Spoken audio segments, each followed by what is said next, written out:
Yellow ಲೈನ್ನ metro ಪ್ರಯಾಣಿಕರಿಗೆ ಕಡೆಗೂ BMRCL ಒಂದು ಗುಡ್ ನ್ಯೂಸ್ ಕೊಟ್ಟಿದೆ. RV ರೋಡ್ ಮತ್ತು ಬೊಮ್ಮಸಂದ್ರ ಮೆಟ್ರೋ ಸಂಚಾರಕ್ಕೆ ದಿನಗಣನೆ ಆರಂಭ ಆಗಿದೆ. ಕಡೆಗೂ ಗುಡ್ ನ್ಯೂಸ್ ಕೊಟ್ಟಂತಹ BMRCL RV ರೋಡ್ ಮತ್ತು ಬೊಮ್ಮಸಂದ್ರ ಮೆಟ್ರೋ ಸಂಚಾರಕ್ಕೆ ದಿನಗಣನೆ ಆರಂಭ ಆಗಿದೆ. ಇನ್ನು ಕೆಲವೇ ದಿನಗಳಲ್ಲಿ ಆರಂಭವಾಗಲಿದೆ ಹಳದಿ ಮಾರ್ಗ ಯೆಲ್ಲೋ ಲೈನ್. ಈಗಾಗಲೇ ವಾಣಿಜ್ಯ ಸಂಚಾರಕ್ಕೆ ಸಿದ್ಧತೆ ಮಾಡಿಕೊಳ್ತಾ ಇರುವಂತಹ BMRCL ಮೊದಲ ಹಂತವಾಗಿ ಇಂದು ಸುರಕ್ಷತಾ ಆಯುಕ್ತರಿಂದ ಪರಿಶೀಲನೆ ನಡೆಯಲಿದೆ ಯೆಲ್ಲೋ ಮಾರ್ಗದಲ್ಲಿ. ಇಂದಿನಿಂದ ಜುಲೈ 25ರವರೆಗೆ ಸುರಕ್ಷತಾ ಪರೀಕ್ಷೆ ನಡೆಸಲಿರುವಂತಹ CMRS ಬೆಳಗ್ಗೆ 9:30ರಿಂದ ಸಂಜೆ 6 ಗಂಟೆಯವರೆಗೆ ಸುರಕ್ಷತಾ ಪರೀಕ್ಷೆ ಆಗುತ್ತೆ ಯೆಲ್ಲೋ ಮಾರ್ಗದಲ್ಲಿ. CMRS ಕಮಿಷನರ್ AM ಚೌಧರಿ ನೇತೃತ್ವದಲ್ಲಿ ಸುರಕ್ಷತಾ ಪರೀಕ್ಷೆ ಆಗ್ತಾ ಇದೆ. RV ರಸ್ತೆಯಿಂದ ಬೊಮ್ಮಸಂದ್ರ ಒಟ್ಟು 18.8 ಕಿಲೋಮೀಟರ್ ದೂರ. ಈ ಮಾರ್ಗದಲ್ಲಿ ಬರುವಂಥ 16 ನಿಲ್ದಾಣಗಳಲ್ಲೂ ಕೂಡ ಸುರಕ್ಷತಾ ಪರೀಕ್ಷೆ ಆಗತ್ತಂತೆ. 18.8 ಕಿಲೋಮೀಟರ್ ದೂರ 16 ನಿಲ್ದಾಣಗಳು. ಒಟ್ಟಾರೆ RV road to Bommasandra yellow line ಹಳದಿ ಮಾರ್ಗ ಬಹಳಷ್ಟು ವರ್ಷಗಳಿಂದ ಕೆಲಸ ನಡೀತಾನೇ ಇತ್ತು. ಏನೇನೋ ಒಂದಷ್ಟು ಚರ್ಚೆಗಳು, ಇದರ ಬಗ್ಗೆ ಪರ ವಿರೋಧ ಚರ್ಚೆ ಆಗಿತ್ತು. ಜಯನಗರ ಶಾಸಕರು ಕೂಡ ಇದರ ವಿರುದ್ಧವಾಗಿ ಪ್ರತಿಭಟನೆಯನ್ನು ಮಾಡಿದರು. ಸಂಸದ ತೇಜಸ್ವಿ ಸೂರ್ಯ ಕೂಡ ಇದರ ವಿರುದ್ಧ ಧ್ವನಿ ಎತ್ತಿದ್ರು. ಇನ್ನು ಯಾಕೆ ಇಷ್ಟು ಡಿಲೇ ಆಗ್ತಾ ಇದೆ, ಏನಕ್ಕೆ ಕೆಲಸ ಆಗ್ತಾ ಇಲ್ಲ, ಯಾಕೆ ಇಷ್ಟಾದ್ರೂ ಇನ್ನೂ ದಿನಗಣನೆ ಆರಂಭ ಆಗಿಲ್ಲ, ಲೈನ್ ಯಾಕೆ ಓಪನ್ ಮಾಡಿಲ್ಲ ಅನ್ನುವಂಥದ್ದು ಕೇಳ್ತಾ ಇದ್ರು. ಈಗ ಸದ್ಯದಲ್ಲೇ ಒಂದು ಗುಡ್ ನ್ಯೂಸ್ ಕೊಟ್ಟಿದೆ BMRCL. Yellow line RV road to Bommasandra ಶುರುವಾಗ್ತಾ ಇದೆ.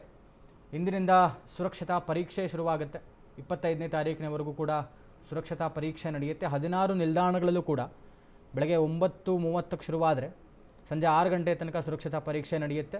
18.8 ಕಿಲೋಮೀಟರ್ ದೂರದ RV road to Bommasandra road, totally 18.8 kilometres yellow line, 16 stops, 16 ನಿಲ್ದಾಣಗಳಿರುವಂಥದ್ದು. ಡೀಟೇಲ್ಸ್ ಕೊಡ್ತಾ ಹೋಗ್ತಾರೆ ನಮ್ಮ ಪ್ರತಿನಿಧಿ ಮಹೇಶ್. ಬಹಳಷ್ಟು ವರ್ಷಗಳಿಂದ ಈ ಒಂದು ಯೆಲ್ಲೋ ಲೈನ್ ಬಗ್ಗೆ ಪರ ವಿರೋಧ ಚರ್ಚೆ ಆಗ್ತಾ ಇತ್ತು, ತುಂಬ ಡಿಲೇ ಆಗ್ತಾ ಇದೆ ಅಂತ. ಕಡೆಗೂ BMRCL ಗುಡ್ ನ್ಯೂಸ್ ಕೊಟ್ಟಿದೆ. ಈಗ ಇವತ್ತಿಂದ ಸುರಕ್ಷತಾ ಪರೀಕ್ಷೆ ಶುರುವಾಗುತ್ತೆ. ದಿನಗಣನೆ ಆರಂಭ ಆಗಿರುವಂಥದ್ದು yellow line opening RV road to Bommasandra. ಏನಾಗ್ತಾ ಇದೆ ಅನ್ನುವಂತಹ ಡೀಟೇಲ್ಸ್ ಕೊಡೋದಾದ್ರೆ ಸಂತೋಷ್, ಈಗಾಗಲೇ ನೋಡ್ಬೋದು ಏನು ಯೆಲ್ಲೋ ಲೈನ್ ಉದ್ಘಾಟನೆಗೆ ಈಗಾಗಲೇ ದಿನಗಣನೆ ಆರಂಭವಾಗಿರುವಂತದ್ದು.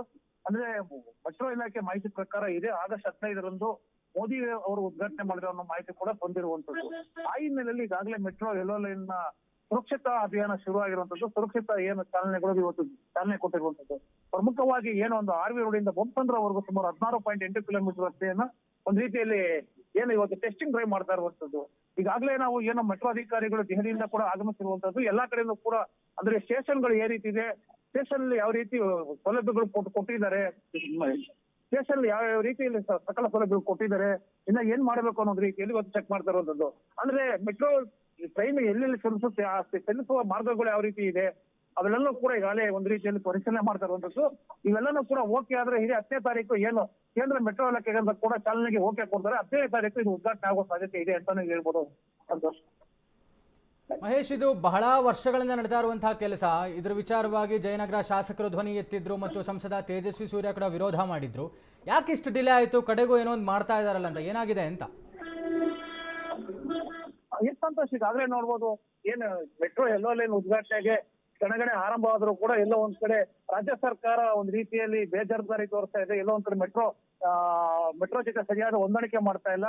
ಆ ಹಿನ್ನೆಲೆಯಲ್ಲಿ ಎಲ್ಲೋ ಒಂದ್ ಕಡೆ ಮೆಟ್ರೋ ಯೆಲ್ಲೋ ಲೈನ್ ಕೂಡ ಲೇಟ್ ಆಗ್ತಿದೆ ಅಂತ ಕೂಡ ಜಯನಗರ ಶಾಸಕರು ಹಾಗೂ ಬೆಂಗಳೂರು ದಕ್ಷಿಣ ವಿಭಾಗದ ಸಂಸದರು ಕೂಡ ಒಂದು ಆರೋಪ ವ್ಯಕ್ತಪಡಿಸಿದ್ರು. ಆ ಹಿನ್ನೆಲೆಯಲ್ಲಿ ಎಲ್ಲೋ ಒಂದ್ ಕಡೆ ಕೇಂದ್ರ ಸರ್ಕಾರಕ್ಕೂ ಕೂಡ ಒಂದ್ ರೀತಿಯಲ್ಲಿ ಇಸುಮುರುಸಾಗಿತ್ತು. ಯಾಕಂದ್ರೆ ತಮ್ಮದೇ ಪಕ್ಷದ ಶಾಸಕರು ಸಂಸದರು ಈ ರೀತಿ ಹೇಳಿಕೆ ಕೊಡ್ತಾ ಇರೋದು, ಇದು ಮೆಟ್ರೋ ವಿಭಾಗ ಕೇಂದ್ರಕ್ಕೆ ಬರುತ್ತೆ, ರಾಜ್ಯ ಸರ್ಕಾರಕ್ಕೆ ಬರಲ್ಲ, ರಾಜ್ಯ ಸರ್ಕಾರ ಏನೇನು ಭೂಮಿ ಕೊಡುತ್ತೆ ಹಾಗೂ ಕೇವಲ 30% ಅಷ್ಟು ಏನು ಹಣ ವೆಚ್ಚ ಮಾಡುತ್ತೆ, ಮಿಕ್ಕಿದೆಲ್ಲ ಕೇಂದ್ರ ಸರ್ಕಾರ ಅಂತ ಗೊತ್ತಿದ್ರು ಕೂಡ ನಮ್ಮ ಸಂಸದರು ಈ ರೀತಿ ಯಾಕೆ ಮಾಡ್ತಾ ಇದ್ದಾರೆ ಕೂಡ ಕೆಲವು ಆರೋಪಗಳು ಕೂಡ ಕೇಳಿ ಬಂದಾಗ ಅವರಿಗೆ ಸಮಂಜಸ ಕೊಟ್ಟರು ಆ ಶಾಸಕರಿಗೆ ಹಾಗೂ ಸಂಸದರಿಗೆ. ಈಗ ಶಾಸಕರ ಸಂಸದರು ಕೂಡ ಸುಮ್ಮನೆ ಆಗಿರುವಂತದ್ದು. ತದನಂತರ ಏನು ರಾಜ್ಯ ಸರ್ಕಾರ ಕೇಂದ್ರ ಸರ್ಕಾರ ಒಡಂಬಡಿಕೆಯಲ್ಲಿ ಈಗಾಗಲೇ ಮೆಟ್ರೋ ಲೈನ್ ಯೆಲ್ಲೋ ಲೈನ್ ಈಗ ಉದ್ಘಾಟನೆಗೆ ಸಿದ್ಧವಾಗ್ತಾ ಇರುವಂತದ್ದು ಸಂತೋಷ್. ಥ್ಯಾಂಕ್ ಯು ಮಹೇಶ್, ತಮ್ಮೆಲ್ಲ ಡೀಟೇಲ್ಸ್ಗಾಗಿ.